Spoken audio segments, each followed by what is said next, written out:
스가랴 1장 1절에서 6절 말씀입니다. 스가랴 1장 1절에서 6절까지 말씀 함께 교독하겠습니다.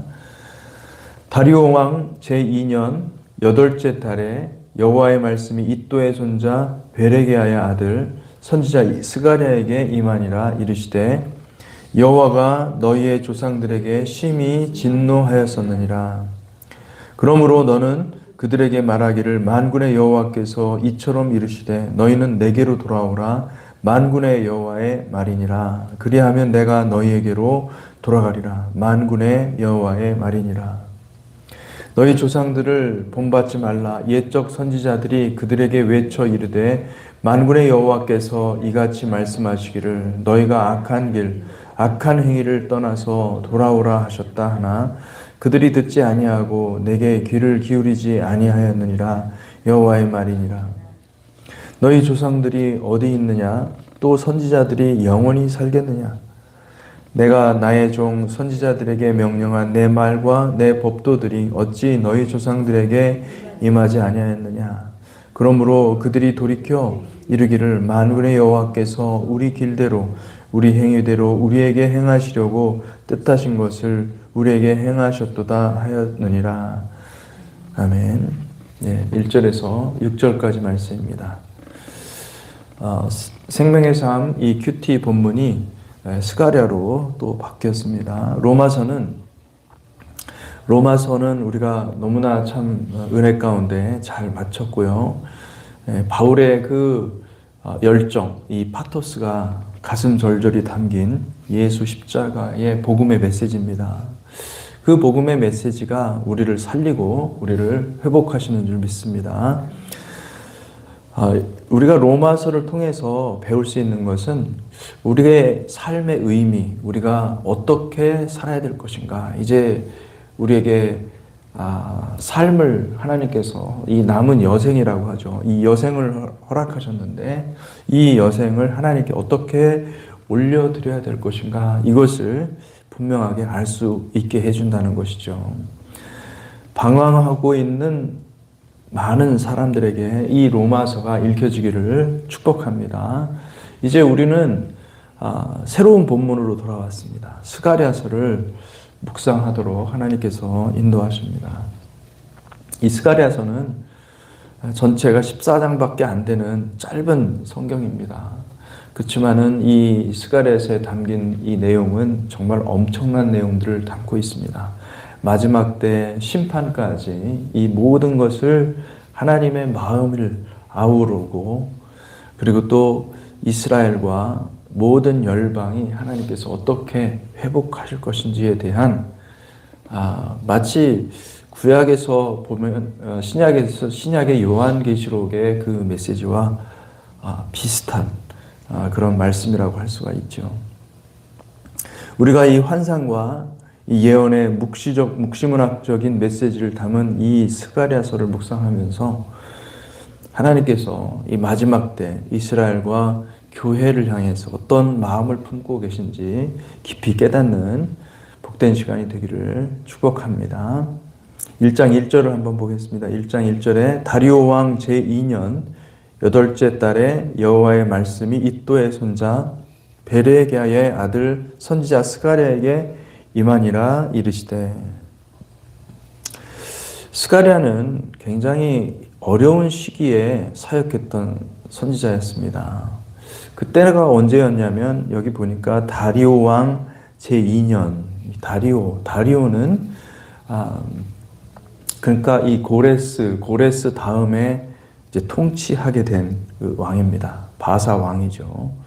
유다가 완전히 망했습니다. 바벨론의 포로로 사로잡혀가고 그 바벨론조차도 페르시아죠. 바사 지금의 이란이라고 볼 수가 있는데 이 바사국이 그 바벨론을 먹어버리고 그리고 바벨론 이 바사 왕 고레스는 이스라엘 백성들에게 기환할 수 있는 다시 너희가 포로로 잡혀 있지만은 다시 돌아가서 너희 고토로 돌아가서 성전을 건축하라. 그래서 1차 기환이 이루어지고 그리고 나서 꽤나 시간이 흐른 것입니다. 그 기원전 586년에 예루살렘이 파괴되고, 그리고 이 바사 왕 고레스 다음으로 통치한 다리오 왕 제2년이라고 하니, 스가랴가 환상을 보고 스가랴가 사역을 했을 때는 대략 기원전 520년경이라고 볼 수가 있습니다. 굉장히 많은 시간이 지난 거죠. 예루살렘 멸망 후에도 거의 66년, 거의 70년 가까이 시간이 흘렀고, 그리고 바사의 고레스 칙령으로 인해서 성전 건축이 어느 정도 진행이 되고, 거의 한 16년 정도 지난 상태가 된 것이죠. 근데 문제는 무엇이냐면, 이 당시에 이스라엘의 많은 백성들이 소망이 없었다는 것이죠. 그들이 이렇게 살다가 끝날 것이다, 이런 어떤 절망적인 분위기가 있었고, 성전 건축이 진행되었지만은 이 성전 건축이 중단되었어요. 지지부진한 거예요.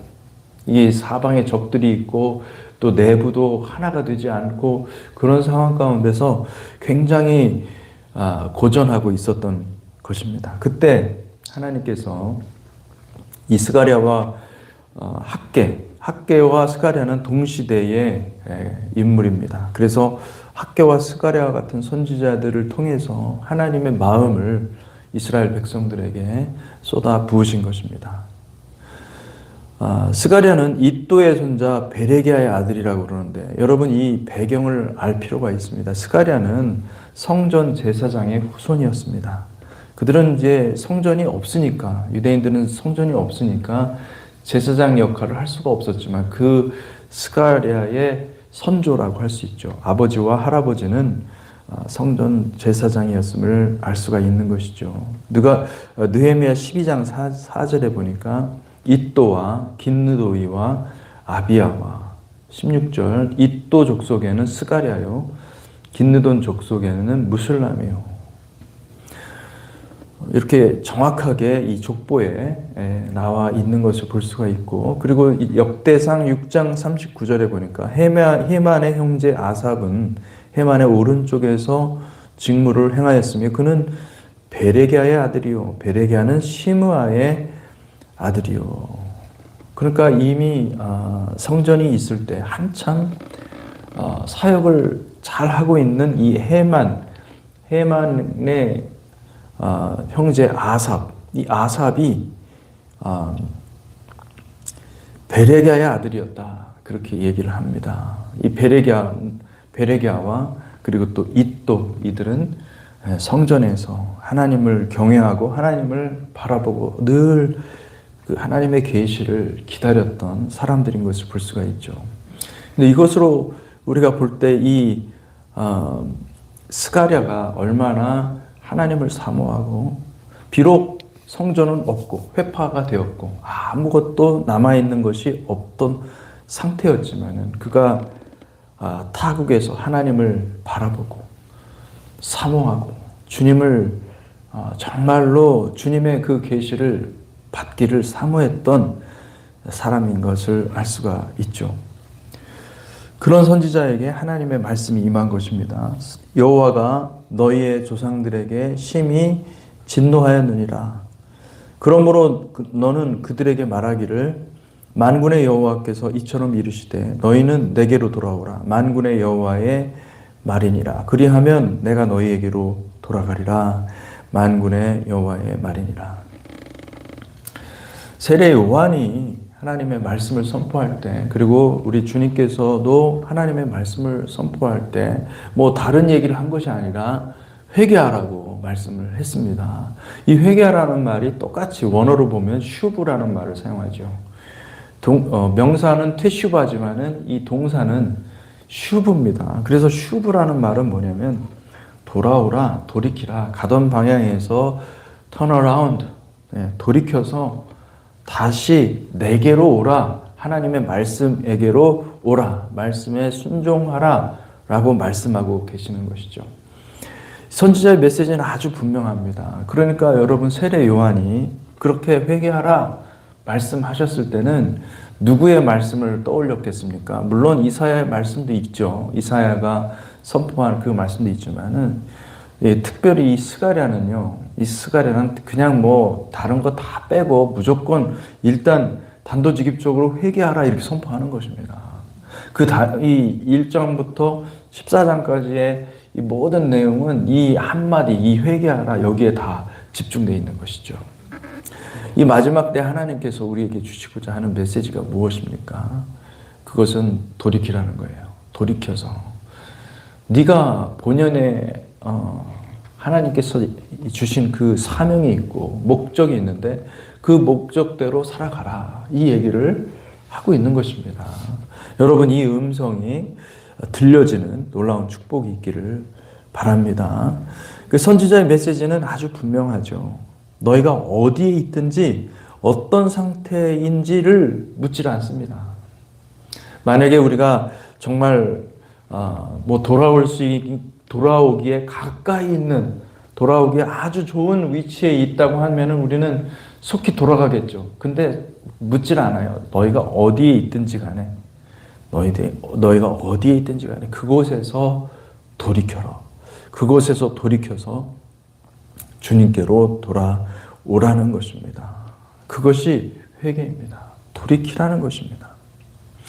슈브는 돌이키다, 회개하다라는 말로 사용되는데 가던 그 길은 멸망의 길이니 그 길로 가지 말고 가던 길을 속히 돌이켜서 하나님께로 돌아오라.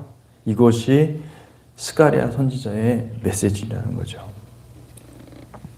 사랑하는 성도 여러분, 복음은 변증이 아닙니다. 물론 오늘날 많은 영혼들이 생각의 틀이 너무나 고집스럽고 너무나 그 견고하게 만들어져서 그것을 돌이키기 위한 방법으로서 변증을 우리가 많이 사용을 합니다.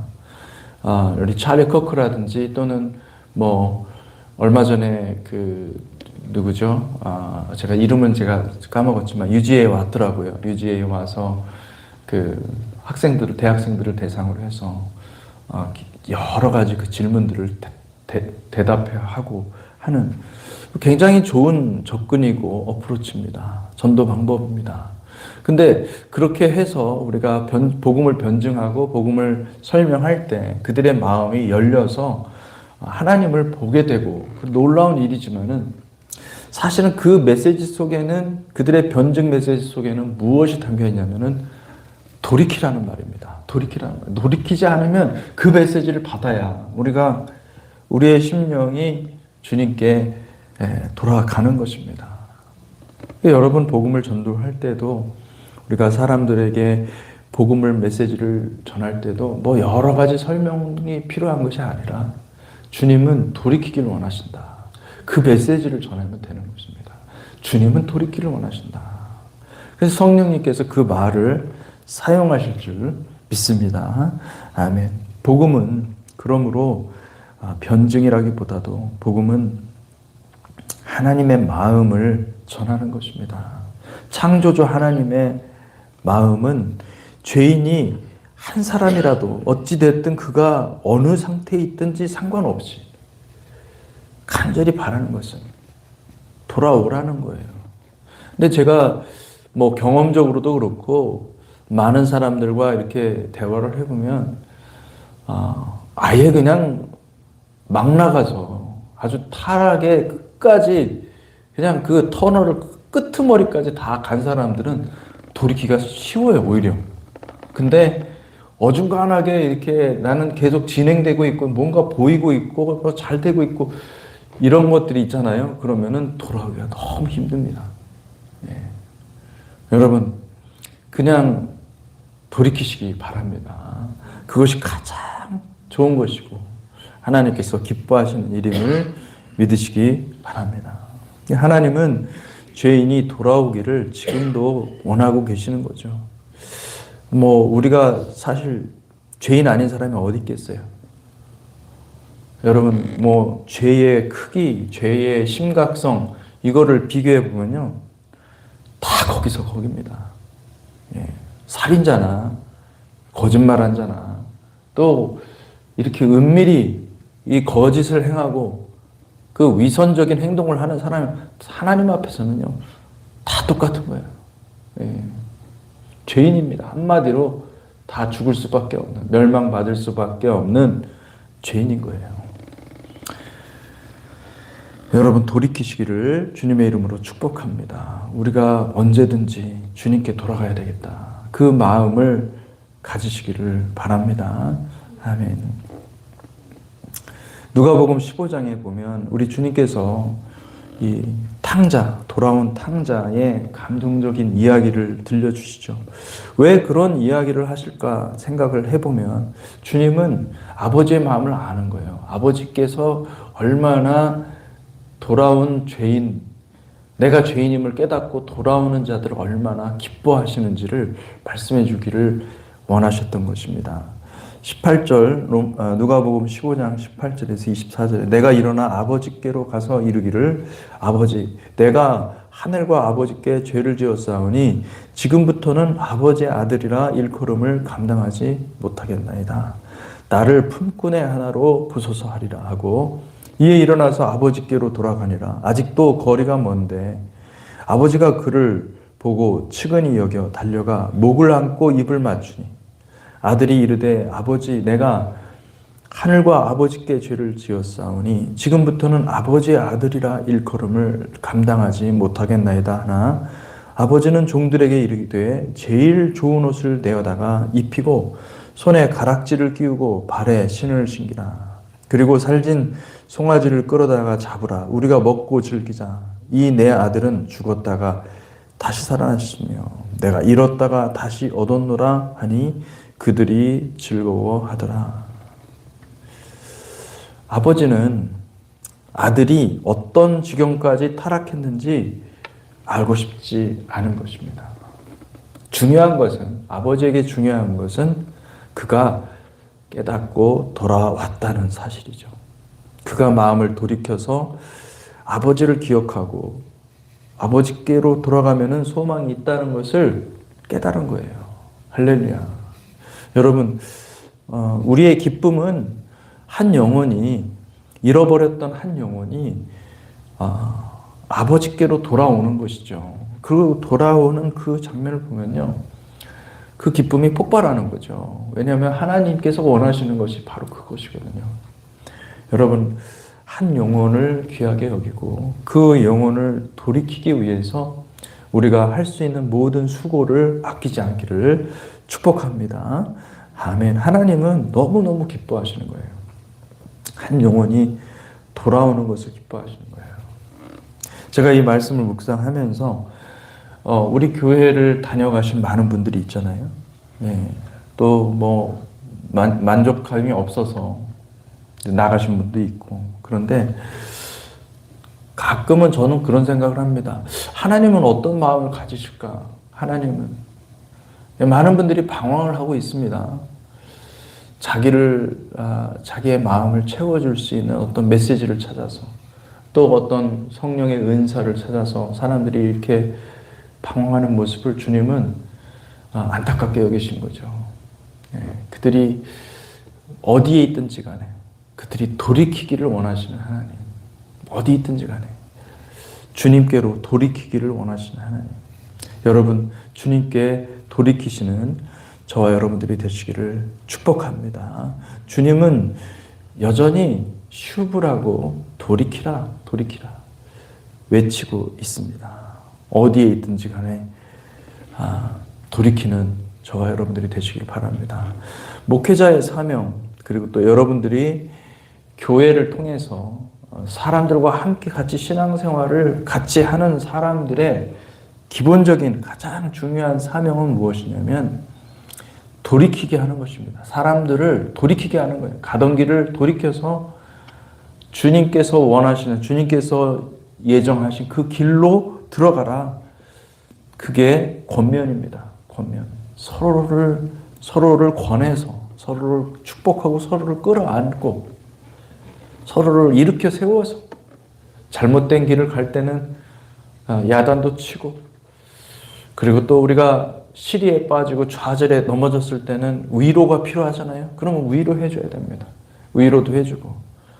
어떤 사람이 다 완벽한 사람이 어디 있겠어요. 넘어지기도 하고 때로는 결까지로 빠지기도 합니다. 그럴 때는 경고도 해줘야 되고, 하나님의 말씀은 우리를 세우는 것이죠. 우리를 세워서 주님 앞에 이 길을 끝까지 갈 수 있도록 붙잡아주는 역할을 해주는 것입니다. 여러분, 이 말씀의 길로 행하시기를 주님의 이름으로 축복합니다. 목회자의 부르심과 또 모든 성도님들의 부르심은 하나예요. 다 같은 거예요. 스가랴 선지자가 사명을 받아서 메시지를 선포한 것과 같이 우리가 가던 길을 돌이켜서 주님께로 돌아가자. 주님께로 돌아갈 때에 우리에게 소망이 열린다고 말씀하고 있는 것입니다. 여러분, 이 아침에 우리가 주의 말씀을 깊이 생각하면서 우리의 심령이 주님께 더 가까이 가는 귀한 시간이 되시기를 축복합니다. 기도하겠습니다. 하나님 아버지, 이 시간 주님께 간구합니다. 우리의 마음이 어디에 있든지 주님께서 말씀하십니다. 돌이키라, 돌이키라. 그 마음에서 돌이켜서 주님께로 돌아오라고 말씀하고 계십니다. 하나님, 이 스가랴의 이 말씀을 깊이 마음에 새기고 우리가 마음을 돌이키고 우리의 생각과 우리의 모든 것을, 우리의 태도, 마음의 태도를 다 돌이켜서 온전히 주님께로 향하는 거룩한 백성 삼아 주시옵고, 이 돌이키라는, 이 슈브라는 이 말씀을 우리의 마음에 받는 거룩한 백성들이 되게 하여 주시옵소서. 이 아침에 간절히 사모하는 바는 예수로 하나 되는 교회 모든 성도들이 말씀을 듣고 돌이키는 역사 있게 하여 주시고, 아버지 주님께로 돌아갈 때에 하나님의 성령의 역사가, 아버지 그 풍성한 하나님 나라의 잔치의 역사가 일어나게 하여 주시옵소서. 아버지, 그것을 간절히 원하오며 예수 그리스도 이름으로 기도하였습니다.